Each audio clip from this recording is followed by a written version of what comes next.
माणा गांव से भीमपुल है, सरस्वती धाम है, केशव प्रयाग है और गणेश गुफा और ब्यास गुफा, ये दर्शनीय स्थल हैं।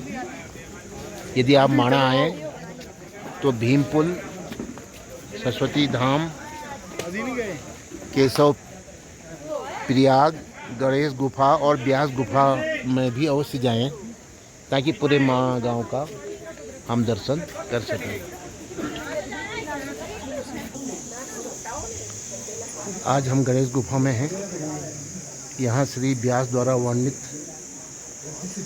पुराणों एवं महाभारत को श्री गणेश जी ने लिपिबद्ध किया था। ब्रह्मा जी की प्रेरणा से व्यास जी ने श्री गणेश का स्मरण किया था। काव्यस्य लेखनार्थाय गणेश स्मृतया मुने, मतलब श्री गणेश जी से लिखने का निवेदन किया। लेखको भारतस्यास्य भवत्व गणनायक मयैव प्रोच्य मानस्य मनसा कल्पितस्य च गणनाय, आप मेरे द्वारा निर्मित महाभारत ग्रंथ के लेखक बन जाइए। महर्षि की बात सुनकर श्री गणेश जी ने उत्तर दिया।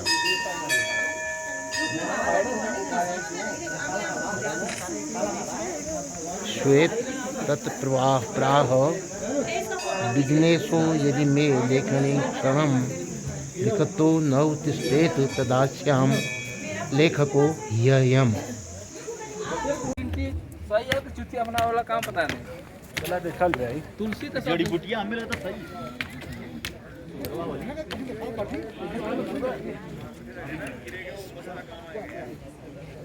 व्यास जी ने जब नारद जी को देखा, आसन दिया, अर्घ्य से उनके पादों का प्रक्षालन किया, गंध अक्षत उनकी पंचोपचार पूजा की, प्रपक्षम कुशलम बोली, अंत में उनकी कुशलता को पूछा। ये हमारा सनातन धर्म है, ये हमारा हिंदू धर्म संस्कार है। सज्जनों, कोई घर पे अतिथि आ जाए, पहले ऐसी सेवा होती थी, और आज कोई घर पे अतिथि आ जाए कैसी उल्टी उल्टी व्यवस्था होती है, सोच लीजिए।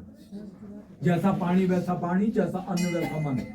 अरे सात्विक भोजन होगा सात्विक विचार आएंगे, तामसी भोजन होगा तामसी विचार आएंगे। भगवान ने हमारे दांत छोटे छोटे बनाए चावल दाल रोटी खाने के लिए, शेर के दांत लंबे लंबे बनाए मांस खाने के लिए। आज कौन मांस खा रहा है? वेद व्यास जी ने कहा कि नारद, मैंने तो सारे ग्रंथों का लेखन किया।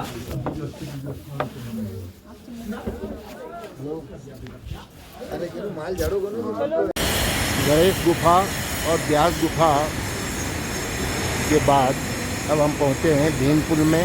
आप समझ सकते हैं कि ये ओरिजिन है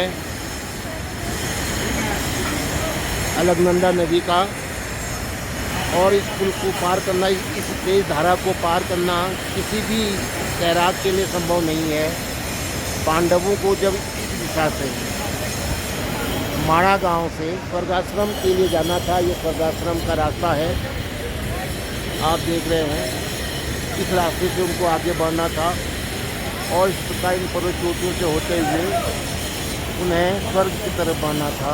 तो इस नदी ने, अलकनंदा नदी ने अवरोध उत्पन्न कर दिया। तब महाबली भीम ने शिलाओं को ला करके इस अलकनंदा नदी के इस तट पर इस ढंग से रखा कि न तो अलकनंदा नदी का वेग प्रवाहित हुआ और स्थाई जो आप देख रहे हैं कि शिलाएँ थी, चट्टानें थी, उनसे अनुमति मांग करके बड़ी शिला ला कर रख दी और उसके नीचे से अलकनंदा नदी का प्रवाह अविरल गति से बहता रहा। इसी को हम भीमपुल कहते हैं और पांडवों के नाम पर ही अब इस भव्य मंदिर का निर्माणाधीन है। ये है भारतवर्ष के अंतिम गांव माणा यहाँ से होकर पांचों पांडव स्वर्ग के लिए, स्वर्गारोहण के लिए गए थे। अब इस मार्ग को सुंदर बना दिया गया है ताकि सनातन धर्म की परंपराओं के अनुसार सभी भारतीयों को, सभी भारतवासियों को ही नहीं, विश्व के समस्त लोगों को सनातन धर्म की स्वस्थ परंपरा का संदेश प्राप्त हो सके। संदेश है सर्वे भवन्ति सुखिनः, सर्वे सन्तु निरामया, सर्वे भद्राणि पश्यन्तु मा कश्चित् दुःखभाग् भवेत्। तो ये भीम पुल को मैं आपको एक बार और दिखाता हूँ। भीम पुल मैंने बताया कि अलकनंदा नदी का तेज प्रवाह पांडवों के मार्ग को रोके हुए था, जो माड़ा गांव की तरफ से जा रहे थे। महाबली भीम ने विशालकाय शिलाखंड को इस प्रकार से पर्वतराज जो भी यहाँ पर शेषनाग थे उनकी अनुमति से इस प्रकार रखा कि आसानी से पांचों पांडव दूसरी दिशा की तरफ गए, नदी के दूसरी दिशा की तरफ गए और उसके बाद स्वर्गाश्रम की तरफ आगे बढ़ने लगे।